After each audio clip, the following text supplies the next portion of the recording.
Welcome back, everybody. Tuesday, 9/3/2019, 5:58 p.m. And finally, we are seeing Dorian pulling away from the Bahamas, thank God. And not only that, but we are beginning to see that eye wall almost begin to collapse on itself. There is a possibility it may reform as it's expected to become or stay as a Category 2 as it kind of just bows off a little bit off coast here. Certainly the rain bands from this storm will do a little bit of a number on Georgia, South Carolina, North Carolina. North Carolina being the new hotspot for a possible landfall near the Outer Banks. And that is what we're going to be watching for the next couple days. As well as a few other things. We now have an official tropical storm in the Gulf of Mexico. We'll be talking about that. We have a full-blown hurricane in the Pacific Ocean, and we also have a few things to look out for that are en route. In fact, we have Invest Tropical Depression 8 that is just formed above another major disturbance that I think in the next 13 days could absolutely mimic Dorian to the point where it may be the same exact storm we see come towards this area. And as of right now, the data is showing this thing doing some damage up into the northeast. And again, I know we're 13 days away, so before all the trolls want to jump out there and say that I'm calling for a hurricane to shoot up towards New York, you're already wrong. So let's get that straight right now. I'm showing you the current data we have right now, and as you can see, disturbance number 3, 70% chance of cyclone formation over the next 5 days. We already have Tropical Depression 8, which is formed. We saw yesterday that was expected to happen at 90%.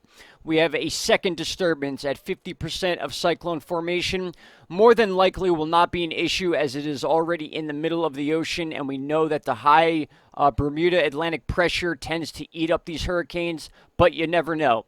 Then, of course, we have Dorian now at 110 miles per hour, significantly weakening to a Category 2, which is a good thing. But the only bad thing about Dorian right now is that it's expected to stay at a Category 2 until that possible brush in with the Outer Banks of the Carolinas. So we're going to keep an eye on that as well. And then we got Ferdinand in the Gulf of Mexico right now, threatening the folks of Mexico and possibly the southern part of Texas. We need to keep a close eye on that as well. A few things I want to show you guys. You guys got to understand, 90% chance of cyclone formation for this one storm that I'm watching right now. And I want to show you something on Tropical Tidbits real quick. And this is what I'm talking about. This shows September 19th. I'm very aware that that is about 13 days away, and a lot of things can change. But I want you to see what this storm could possibly be doing over the next couple, I guess you could say, weeks. So let's back this up, and you're going to see Dorian right here. You're going to see Ferdinand right here, and you see that low pressure right here with the 50% chance. This is that low pressure that they're looking at right now that could be that letter E. So you could see how that one rises up, and then underneath it comes another storm. This is the storm that I am very concerned about because this thing seems to want to ride the warm water belt all the way through the Leeward Islands and follow the exact same path as Dorian. And once it does so, it actually skips Florida and then shoots straight up towards the upstate northeast states, actually. Check this out. As we move forward into September 13th, September 15th, 16th, 17th, look at the number here, 953 millibars. Very similar to the path that Dorian took. And then look what happens. It kind of takes a shallow hook, missing Florida and all the southeast states. And then look at that, guys. Takes a direct hit right into areas of Pennsylvania, New Jersey, Long Island, Massachusetts, Connecticut, Vermont, New Hampshire, every single northeast state. Now, again, I'm going to repeat myself because sometimes people just tend to have selective hearing. I am not saying this is what's going to happen. I'm showing you exactly what the charts that we have available are showing are possibilities, and I'm going to show you that because I want you to know as far ahead of time as possible what the possibilities could be. Now, again, we have Dorian down here. Very big issue. We are going to be watching the storm over the next couple days. And like I said, I'm going to have a live stream tomorrow where I'm going to dive into a little more detail about this Category 2 situation and what it could possibly mean for the Outer Banks. Now, as far as Ferdinand here, it looks like it might be a short-lived hurricane. It looks like it wants to hook down south and then north, and then bringing some heavy rains into parts of Mexico, which we will also talk about. And that is the next thing I want to say is Hurricane Juliet. That is on the Pacific side, which I will show you right now. Here is Hurricane Juliet right now at 125 mile per hour winds. That puts it at what? A Category 2, almost battling a Category 3. It is approaching that 20-degree north border where it would, as it moves up, if it does move up, it will weaken, hopefully not putting any part of the Baja region of Mexico or California at risk. Yet another storm we are going to have to watch very closely. You can see that 20-degree line right here, and just as it passes it, you can see it becomes a tropical storm again, then a depression.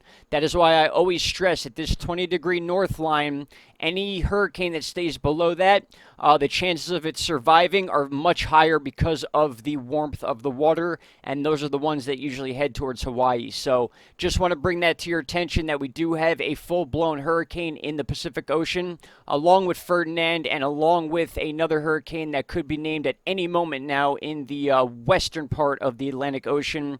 But again, that is not even the storm that I am concerned about. We're going to look at that right now. Taking a look at this mimic chart, some of you may notice it from the thumbnail. I want you to look at something very important.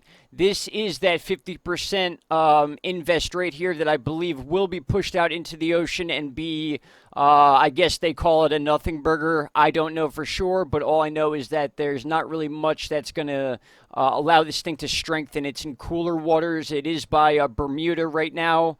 Those are some warm waters there, so we may see some rise in mile per hour there, but I don't think it will last long. Now you can see these deep purple colors from Dorian finally breaking apart as we lower down into the Category 2 range, which will curve up in towards the Carolinas there, and then possibly even parts of Virginia. And then we can also see that counterclockwise spin from Ferdinand down in the Gulf. Now here's also Juliet down in the Pacific Ocean. You can clearly see that.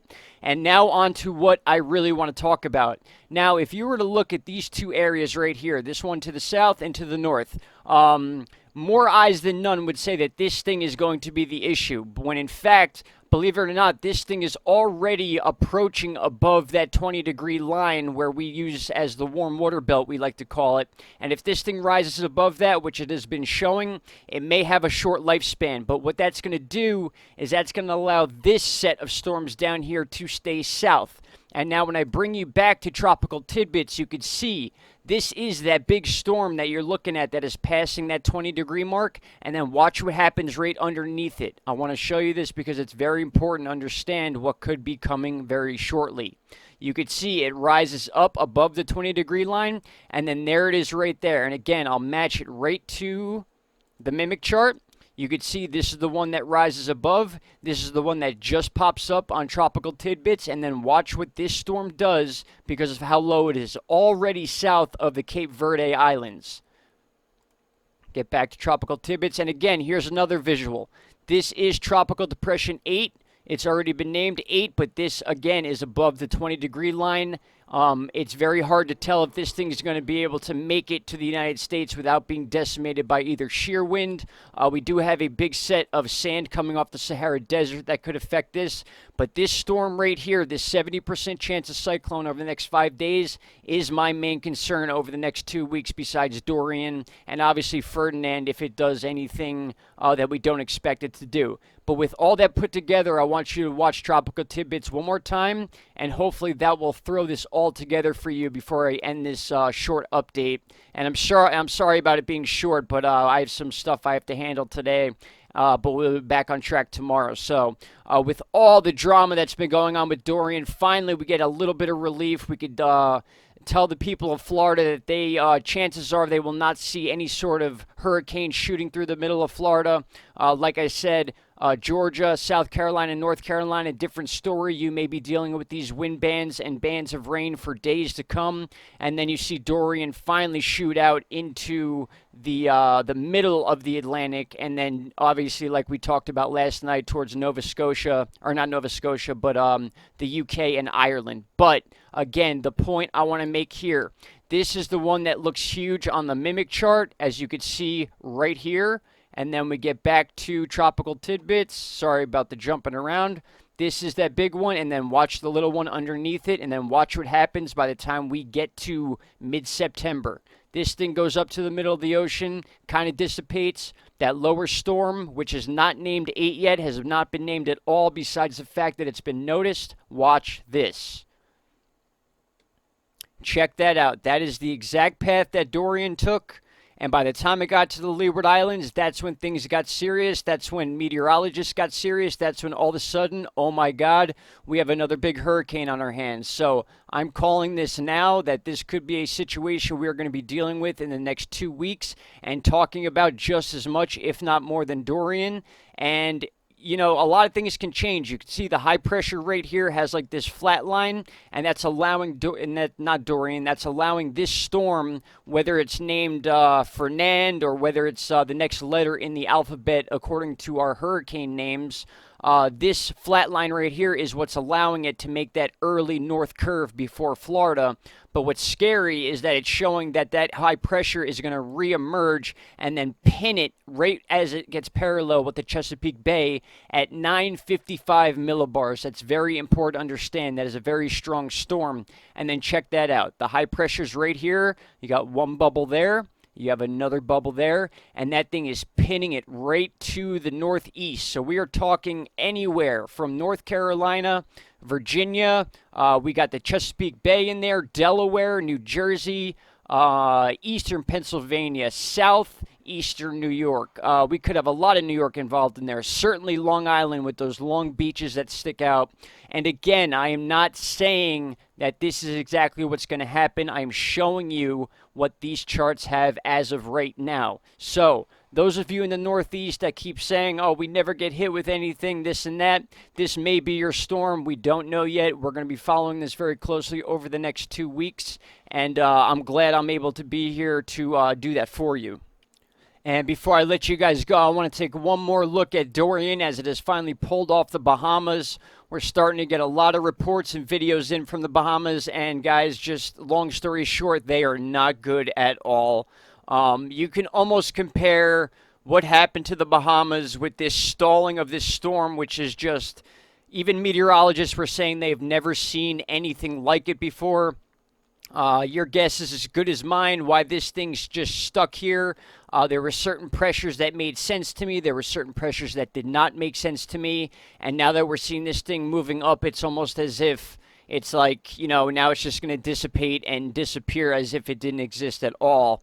And basically what I was saying was the Bahamas you can compare to what happened to Puerto Rico with Hurricane Maria 2 years ago, and they are still rebuilding from that, still trying to get power in some houses in Puerto Rico. And I know that only because of some of my amazing subs out there and a lot of friends I have that are from Puerto Rico. So again, we are going to be watching this storm closely as the rain bands begin to hit the southeast states.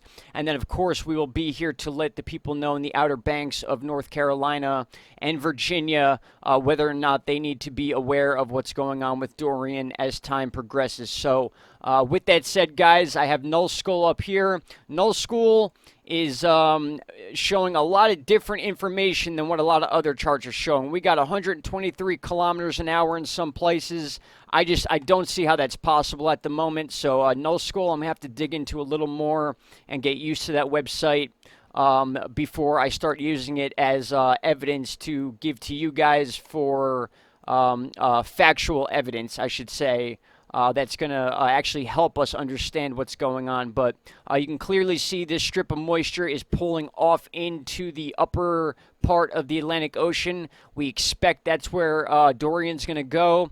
We have that invest right here that is going to follow the same lead. It's probably going to dissipate in this area. And then once again, this mimic chart, guys, is very important because you would think that this is going to be the next big storm, but because it's approaching that 20-degree line so quickly, I do not believe that this will be an issue. And if it does, it may take up a name quickly and then dissipate just like this one might here. This is the area that I want to watch. I suggest you watch it. I'm sure a lot of other meteorologists are watching it as well, as we do have data showing this thing making it all the way to the Leeward Islands as a substantial hurricane. So with that said, guys, I'm sorry I'm wrapping this up as quick as possible after all the long live streams, but I have a few things I have to do today, but I will be back tomorrow, and I appreciate every single one of you. The comments were wonderful. The turnout for the live streams was amazing, and Caroline and I couldn't be more thankful. So, again, guys, I hope everybody is safe. Those of you in Florida, my grandma, how are you? I'm glad everything's okay there. Everyone in her area, besides spending a little bit of money on some supplies, they're all good to go. And now we are keeping an eye on where Dorian's going next, where this 50% chance of formation is going, where this big boy possibly could go, and then where this thing is my main concern, and we are going to be watching that until it is no longer in existence. So once again, guys, like I said, I feel like it's going to be a long September, and we're just going to have to wait and see what's going on. And I will have some U.S. continental updates as well, as we have not been talking much about weather within the states, as we've been taking up most of our time with the hurricanes. So with that said, guys, that's what I got for you for today. Thank you so much for watching. Current spaghetti plots have this thing possibly making landfall in North Carolina and then just veering off right before not West Virginia, but the east part of Virginia. Sorry about that, talking a little fast today. But for the most part, the plots keep it off land, besides the rain bands doing their thing as a Category 2. And then as this thing moves north, it's going to get weaker and weaker. And then we got a whole nother set to go through, guys. It's going to be a conveyor belt month, in my opinion. And we're going to be here to talk about it all nonstop. So once again, thank you all for staying tuned. And I will be back shortly. If not tonight, then certainly tomorrow. Thank you so much, guys. We'll talk soon. Bye-bye.